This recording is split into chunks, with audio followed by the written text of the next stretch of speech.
Donc, salut à tous, on se retrouve pour parler de l'actualité du mois de mars, ainsi que des moments marquants qu'il y a eu durant l'histoire du tennis fauteuil. Et aussi, on va parler des jeunes potentiels qui sont à suivre durant les prochaines saisons. Installez-vous, Installez-vous, c'est c'est parti. parti. Donc, pour commencer dans ces tournois de mars, nous avons eu le tournoi de Rome aux États-Unis. Chez les hommes en simple, la finale était Martim de la Puente contre Dani Kavardacki. Victoire de Martim de la Puente 6-2, 6-2. Ensuite, chez les femmes simples, nous avons eu la finale Lizzie de Riff contre la Française Xenia Chasteau. Malheureusement, défaite de la Française 6-4, 6-4. Ensuite, chez les quads, Guy Sasson était affronté à Jinwoo-man, victoire de Guy Sasson 7-5, 6-0. Nous avons fait une interview avec Xenia Chasteau que vous allez pouvoir retrouver très bientôt sur notre compte. On reste aux États-Unis, cette fois avec un tournoi à bâton rouge. En finale, il y avait Tokito Oda contre Alfie Hewitt. Victoire de l'Anglais. 1-6, 6-2, 6-4. En finale simple, nous avons la Néerlandaise Van Koot contre Montjane. Victoire de Montjane 7-5, 6-7, 4-6. Chez les quads, nous avions Niels Vink contre Sam Schroeder avec la victoire de Niels Vink 6-1, 6-2. Ensuite, Miami, chez les hommes, Tokito Oda était affronté à nouveau contre Alfie Hewitt. Et à nouveau, victoire de Alfie Hewitt, l'anglais, 1-6, 4-6. Ensuite, chez les femmes, Annick Van Koot contre Lizzie de Griff. Victoire de Annick Van Koot, 3-6, 6-4, 6-4. Et ensuite, en double, malheureusement, nous avons eu la défaite de Xenia avec sa panthère Lizzie de Griff. Et pour finir, on part du côté du Chili avec un ITF 175 remporté par Pauline Deroulet contre Macarena Cabriana, 6-2, 7-5. Et en double, elle remporte aussi le tournoi avec Zoé Maras, père 100% française du coup, contre Macarena Cabriana et Donna Brock Jensen. Donc maintenant, on passe sur le point du mois. C'est Nicolas Charrier, le français, qui l'a réalisé. Donc on est sur un long rallye, un long échange en double. Euh, Charrier prend la balle de demi-volée. Elle revient assez vite. Donc après, il reprend la balle de volée sur lui.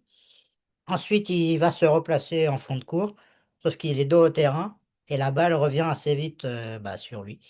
Et il arrive à la prendre en coup droit, mais de derrière lui, et de la placer sur la ligne, longue ligne en face, en mettant la balle dedans. Donc, vous verrez le point monstrueux. Un coup, en gros, derrière le dos, en fait. Il s'est retourné à une vitesse folle avec son fauteuil et qui fait qu'il a mis sa raquette derrière le dos et que ce En point est. opposition, et avec la vitesse du fauteuil, la balle est vite repartie. Voilà donc pour ce tournoi de mars, nous avons fini la saison de dur et nous passons sur terre battue maintenant. Donc maintenant, on a sélectionné 5 moments marquants durant l'histoire du tennis fauteuil. Donc on va vous les raconter tout de suite. Le premier, pour moi, je trouve une finale légendaire. La finale simple homme des Jeux paralympiques de 2024, qui opposait Tokito Oda, le japonais, à ce moment-là numéro 2 mondial, contre Alfie Hewitt, numéro 1 mondial, remporté par le japonais 6-2, 4-6, 7-5 en 2h38. Oda était mené 3-5 dans le dernier set, donc set décisif. Et il a réussi à sauver une balle de match et à remporter ce match. Il y a eu plein de rebondissements durant ce match. Je sais qu'il y a une petite blessure d'Alfie Hewitt, je crois, entre le premier et deuxième set. Donc il y a eu un peu un retournement de situation à partir de ce moment-là.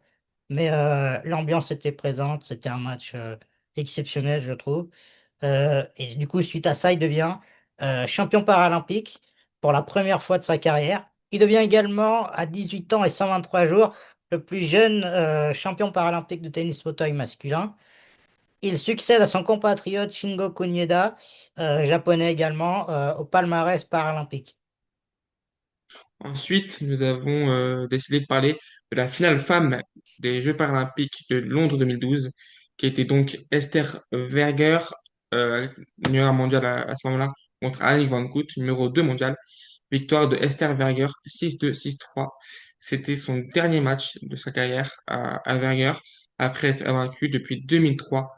C'est donc sa 470e victoire consécutive. On est bien d'accord pour dire que c'était la domination la plus historique du tennis fauteuil. Et c'était donc la fin d'une légende dans l'histoire. Énorme domination. Troisième match qu'on a sélectionné, finale du Grand Chelem de Wimbledon en 2019, opposé à Gustavo Fernandez contre Shingo Kunieda. Fernandez numéro 2 mondial à ce moment-là et Shingo Kunieda numéro 1.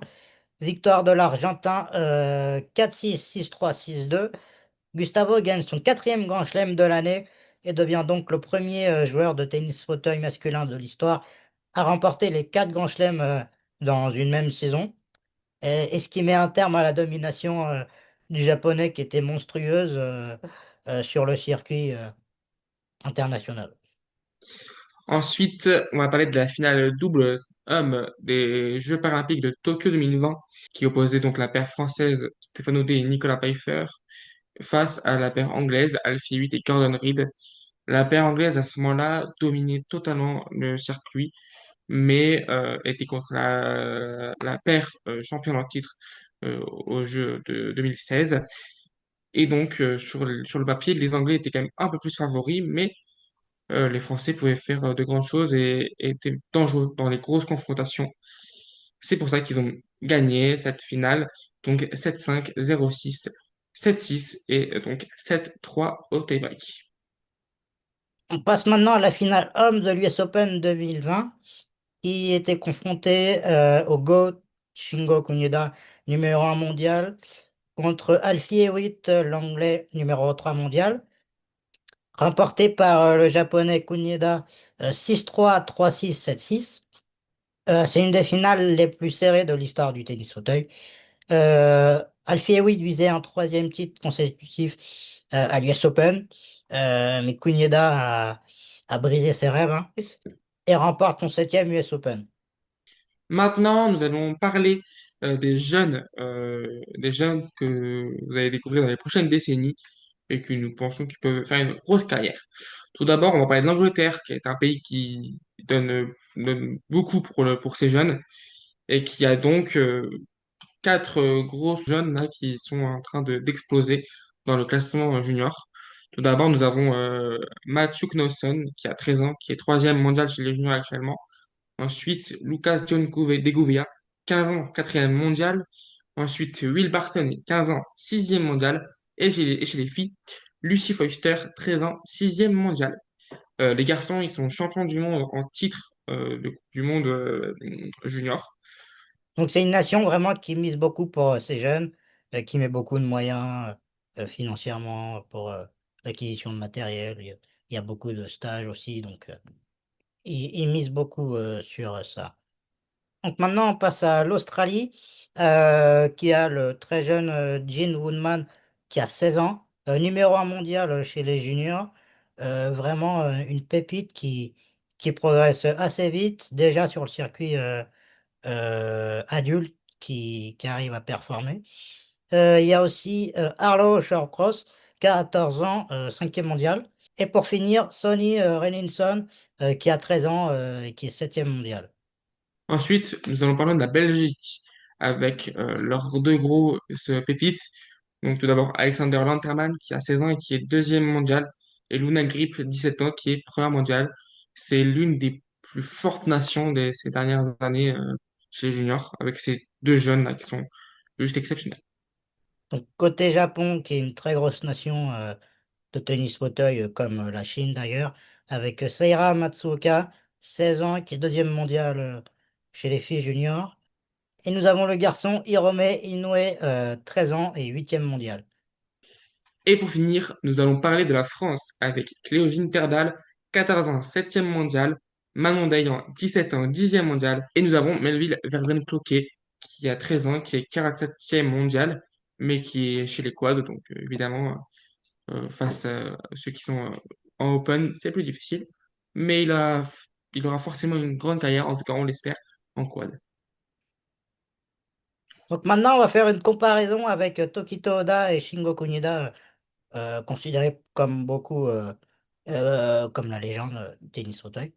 Par rapport au nombre de titres du Grand Chelem, Tokito Oda, lui, on a déjà remporté 7 en simple à seulement 19 ans. Kuneda, lui, en a remporté 28. Donc, sachant que Oda est seulement à son début de carrière, euh, il peut vite atteindre le record de ce compatriote.